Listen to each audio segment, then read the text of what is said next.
ভাবে বলতে চাই, ৭১-এর মুক্তিযুদ্ধ যেমন কোনো বিশেষ গোষ্ঠী বা বিশেষ দলে নয়। বান্দরের গলায় মুক্তার মালা। কেউ যদি বাংলাদেশে যে কোনো গণ আন্দোলনকে, জনতার আন্দোলনকে কুক্ষিগত করতে চায়, তার পরিণতি অতীতেও যেমন ভালো হয় নাই। अरे कहना क्या चाहते हो? रुको जरा सबर करो। যারা বাংলাদেশকে একটা মৌলবাদী রাষ্ট্র হিসেবে বিশ্বের কাছে পরিচিত করতে চায়, তারাই বাংলাদেশ। দেখছো তোমার লেখা কত বড় ফুকনিটা রেখে দিচ্ছে, আর এইটা তোমার পাতাটা ঢুকাই। कौन है ये लोग, कहाँ से आते हैं? যেই বিএনপির নেতা কর্মীর জন্য গত 15 বছর লড়াই করলাম, তারা আমাকে এখন ধাক্কা দেয়। শরীরের জন্য তামাক বড়ই ক্ষতিকর, আর ধর্মের জন্য ইসলাম বড়ই ক্ষতিকর। হ্যালো বন্ধুগণ, আসসালামু আলাইকুম। আশা করি সকলে ভালো আছেন, সকলের দয়া আমি ভালো আছি। আশা করি এতক্ষণে বুঝে গিয়েছেন যে আজকের ভিডিও টপিক কি হতে পারে। যারা বাংলাদেশকে একটা মৌলবাদী রাষ্ট্র হিসেবে বিশ্বের কাছে পরিচিত করতে চায়, তারাই বাংলাদেশ। আমাদের সবথেকে বড় একটা দুঃখের বিষয় যে আমরা যখন নেতা নির্বাচন করি, তখন তারা নেতা হওয়ার আগে আমাদের কাছে এটা প্রকাশ করে যে আমরা ইসলামের পথে, ইসলামের পক্ষে কথা বলবো এবং ইসলামের বিরুদ্ধে কিছু বলবো না।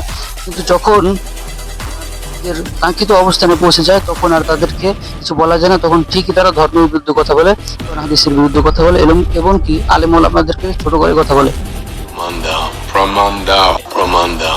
যারা বাংলাদেশকে একটা মৌলবাদী রাষ্ট্র হিসেবে বিশ্বের কাছে পরিচিত করতে চায়, তারাই বাংলাদেশের এই পাপ।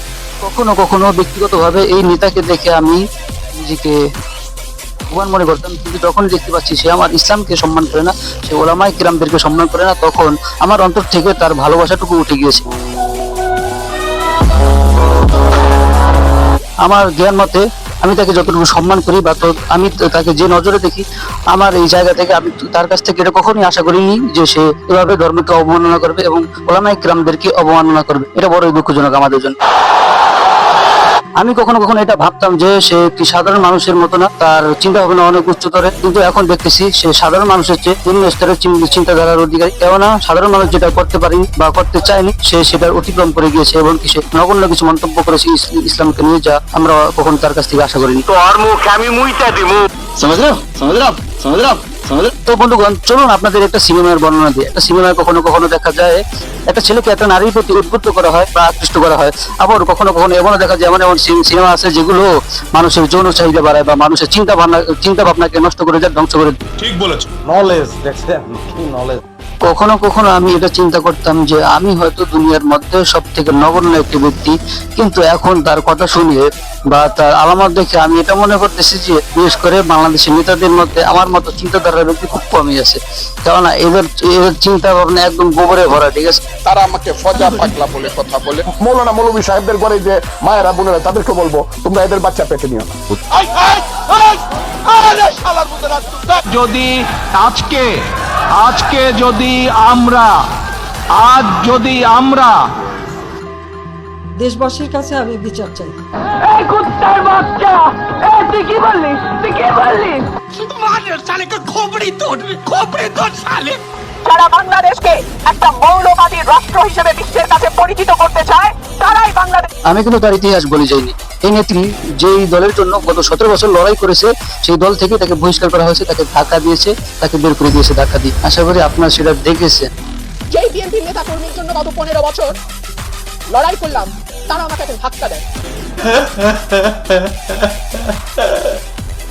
আমার বড় কষ্ট লাগে, পাবলিক কেন এগুলো বোঝে না যে গণতান্ত্রিক সমাজ এগুলো শুধু মানুষের স্বার্থের জন্য, এগুলো শুধু নেতাদের স্বার্থের জন্য, এগুলো শুধু যারা বড় বড় পদে থাকে ওদের স্বার্থের জন্য ব্যবহার করা হয়। ठीक बोलेছো। নলেজ দেখছেন কি নলেজ। যদি নাকি প্রকৃতভাবে জনগণের হক আদায় করাই হতো, তাহলে তো আর ওটা গণতান্ত্রিক রাষ্ট্র হতো না, ওটা তো ইসলামিক রাষ্ট্রের মতোই চলতো। কিন্তু না, যেখানেই দেখবেন গণতান্ত্রিক রাষ্ট্র আছে, ওখানেই কোনো না কোনো সমস্যা আছে, ধরা পড়তেছে না, প্রকাশ্য হচ্ছে, গোপনে গোপনে কিছু না কিছু হচ্ছে। আমার এই কথাগুলো আপনারা যদি মানেন তাহলে সত্য, না মানলেও সত্য। বিশ্বাস না করলে রিচার্জ করে দেখতে পারেন।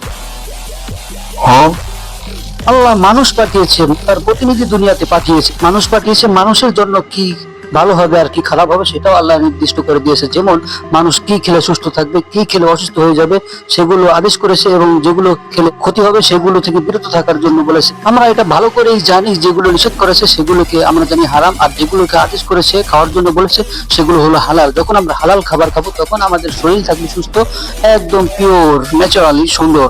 আর যখন আমরা হারাম খাবার খাবো তখন আমাদের শরীরের ভিতর থেকে অসুস্থ হয়ে যাবে, হয়তো এখন হচ্ছে না কিছুদিন পরে হবে, শরীরটা একদম দুর্বল হয়ে যাবে এবং চেহারাও নষ্ট হয়ে যাবে। যেটা মানুষ আপনার দিকে তাকালে উপলব্ধি করতে পারবে যে আপনার শরীরে কোনো একটা সমস্যা আছে বা আপনি অসুস্থ। অনেকে এটা বলবে যে আল্লাহর হুকুম না মানলে কি হবে। আমার কথা হলো ভাই, তোমার মতো হাজারো চুদির ভাই দুনিয়া আসছে গেছে, ঠিক আছে, ইসলাম ধর্ম মানে নাই, কেউ মানছে, যারা মানে নাই তারা নিজেদের ক্ষতি করেছে, আল্লাহর কোনো ক্ষতি হয়নি, ঠিক আছে। আল্লাহ তাআলা মানুষকে পাঠিয়েছে পরীক্ষা দেওয়ার জন্য, সে পরীক্ষা ফেল করবে না পাশ করবে সেটা তার নিজের হাতে নির্ধারিত ছিল, কিন্তু সেটা সে ভালো জেনেও করেনি, খারাপ জেনে তারপরেও করেছে। তারা এই বাংলাদেশকে মৌলবাদে ভূমি বানাতে চায়। গান বাজনা সাংস্কৃতিক কর্মকাণ্ড সব কিছুর উপরে শক্তভাবে প্রতিরোধ করে তোলার সাহস পাচ্ছে, একদিন তাদের হাতে কিন্তু আপনারা পরাজিত হবে। আমি আশা রাখবো ऐसा मत करो मेरी जान, लाइफ में कुछ अच्छा करो यार। जहन्नमी जहन्नमी जहन्नमी जहन्नमी। ओ भाई मारो मुझे, मारो मारो मुझे, मारो मारो। नहीं ये मजाक हो रहा है, एक सेकंड यार, मजाक हो। ব্রাহ্মণ বাড়িয়ার মানুষগুলো, ঠিক আছে, সিনেমা দেখা ছাড়াই তারা এক একটা গ্যাংস্টার, তাদের মেয়েগুলো এক একটা গ্যাংস্টারের মেয়ে, ঠিক আছে, আর তাদের সন্তানগুলো এক একটা গ্যাংস্টারের সন্তান। তো তারা সিনেমা দেখে না, ঠিক আছে, তাদের ভিতরে জাহেলিয়াতের যুগের মারামারি কাটাকাটি হানাহানি কিভাবে হলো আমি এটাই জানতে চাই। हम करे तो करे क्या, बोले तो बोले क्या। একটা সিনেমা দেখার দ্বারা প্রতিটা মানুষ নিজেকে হয়তো নায়ক মনে করে আর নয়তো ভিলেন মনে করে, আর যে নিজেকে ভিলেন মনে করে সে হয় কুখ্যাত সন্ত্রাস, আর যে নায়ক মনে করে সেও ওরকমই হয়, কেননা একটা নায়ক এক এক ধরনের থাকে। चीटिंग करता है तू, चीटिंग चीटिंग चीटिंग करता है तू। সিনেমা করতে চাও তাই তো, এটা আমাদের কোনো সমস্যা নেই, সমস্যা তোমাদের নিজেদের, কেননা তোমরা দর্শন থেকে বাঁচতে চাও, ঠিক আছে, তোমাদের মান সম্মান হানি হয়, তোমাদেরকে মানুষ চিজ করে, তোমাদেরকে মানুষ খোঁচা দেয়, এখানে আমাদের কোনো সমস্যা নেই ভাই, এখানে তোমরা নিজেরা নিজেদের পায়ে কুড়াল মারতেছো।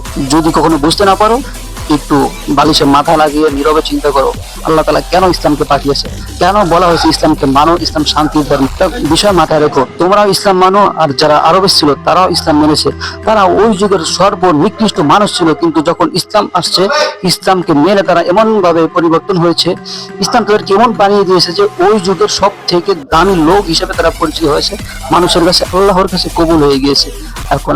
এখন বর্তমান যুগে তোমরা এসে ইসলামের বিরুদ্ধে কথা বলো। कौन है ये लोग, कहां से आते हैं? বিশ্বাস করো আর না করো তোমরা ইসলামের একটা চুলও শিখতে পারবা না, আমি তোমাদেরকে চ্যালেঞ্জ করতেছি। আরেকটা কথা শোনো, যে ব্যক্তি ইসলাম সম্পর্কে জেনেছে বুঝেছে তারা কখনোই ইসলাম ছাড়তে চাইবে না, নিজের জীবনের বিনিময়ে, নিজের পরিবারের জীবনের বিনিময়ে তারা ইসলাম ছাড়বে না, যারা একবার ইসলাম চিনেছে, ঠিক আছে। যেমনটা আরবে ঘটেছিল, ঠিক আছে, তাদেরকে হত্যা করা হয়েছে, তাদের বোনদেরকে হত্যা করা হয়েছে, তাদের সন্তানদেরকে হত্যা করা হয়েছে, বলা হয়েছে তোমরা ইসলাম ছাড়ো সবাইকে বাঁচিয়ে দেবো, কিন্তু তারা কখনোই ইসলাম ছাড়েনি। তাদের জবাব ছিল একটাই, ইসলাম ছাড়বো না, তোমরা যেটা মন চায় ওটা করে নাও। যদি নাকি আমি এই রাস্তায় জীবন দিতে পারি তাহলে আমি ধন্য, কেননা এই রাস্তায় আমার মতো হাজারো লোক জীবন দিয়েছে, তারা জীবন দিয়ে নিজেকে ধন্য করে নিয়েছে, তারা ছিল অমানুষ, এই রাস্তায় জীবন দিয়ে আল্লাহর জন্য জীবন দিয়ে ধন্য হয়ে গেছে। তো আমিও একটা গুণাগার পাপিষ্ঠ, আমি চাই আমার পরকালটা সুখ শান্তিতে ভরপুর হোক, সুখ শান্তি না থাকুক তারপরে কষ্ট না হোক পরবর্তীতে, কেননা আমি একটা মশার কামড়, একটা মাছের পিপিলিকার কামড় আমি সহ্য করার ক্ষমতা রাখি না। রুমিন ফারহানার মতো একটা নেত্রীকে আমি অনেক ভালো জানতাম, তাকে নিয়ে আমি গর্ব করতাম, সেই সংসদে সবার সামনে উঁচু গলায় সত্য কথা বলে। সুষ্ঠু হয়েছে নির্বাচন, ভোট দিয়েছে প্রশাসন, তাকিয়েছিল জনগণ, এর নাম বাংলাদেশের। সেটা ছিল সত্য কথা, কিন্তু ইসলামের পক্ষে ছিল না, কিন্তু সত্য বলতো। যখন ইসলাম তার স্বার্থে লাগলো তখন সেই ইসলাম মানলো না, সেই ইসলামের বিরোধিতা করলো, সেটা আমি বরদাস্ত করতে পারলাম না, সেটা আমার গায়ে লেগে যায়। তুমি ইসলাম মানো চাই না সেটা আমার দেখার বিষয় না, কিন্তু ইসলামের বিরুদ্ধে কথা বল সেটা আমি মেনে নেব না। আমার আরেকটা কথা মনে পড়েছে, এই নারীদেরকে নেতা বানায় কোন পাগলে, এদেরকে নেতা মানে কি? এই নারীদেরকে যে নেতা মানে ওর মাথায় সমস্যা, ওকে পাবনা নিয়ে ভর্তি করে দিয়েছে। আমি কখনো নারীদেরকে নেতা মানবো না। তুমি যত বড় মানুষই হও না কেন, আমি তোমাকে ছাড় দিয়ে কথা বলবো না, আমার প্রতিবাদ আমি করে যাব, প্রয়োজন পড়লে আমি হাত ও তরবারি ব্যবহার করবো, এমনকি আধুনিক অস্ত্র ব্যবহার করবো, যেটা মন চায় ওটা করবো, যদি তুমি নাকি ইসলামের বিরুদ্ধে কথা বলো। তুমি কে, তোমাকে দেখে নেবো আমি।